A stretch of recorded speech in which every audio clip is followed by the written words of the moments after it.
और पार्वती का विवाह। हिमालय के राजा हिमवंत और उनकी पत्नी मैना देवी शिव जी के भक्त थे। उनकी इच्छा एक ऐसी पुत्री पाने की थी जिसका विवाह शिव जी के साथ कर सके। मैना देवी ने शिव जी की पत्नी गौरी देवी को प्रसन्न करने के लिए कठोर तपस्या शुरू कर दी। कई दिनों तक वह बिना खाए पिए तप करती रही। गौरी देवी ने प्रसन्न होकर मैना देवी की बेटी के रूप में जन्म लेने का वचन दे दिया।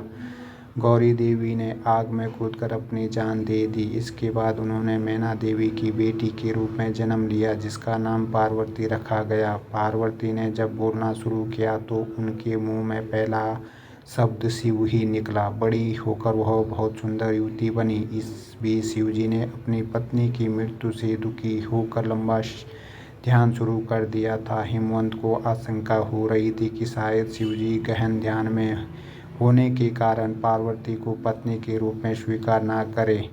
उन्होंने इस समस्या के समाधान के लिए नारद को बुलाया। नारद ने उनसे कहा कि पार्वती तपस्या के जरिए शिव जी का हृदय जीत सकती थी।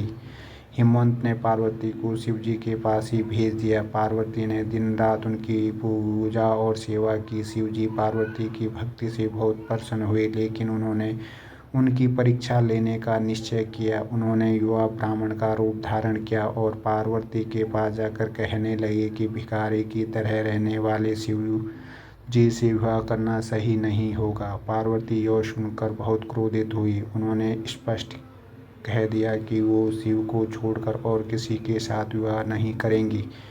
उनके उत्तर से संतुष्ट होकर शिव अपने असली रूप में आ गए और पार्वती से विवाह करने को तैयार हो गए। हिमवंत ने धूमधाम से दोनों का विवाह कर दिया।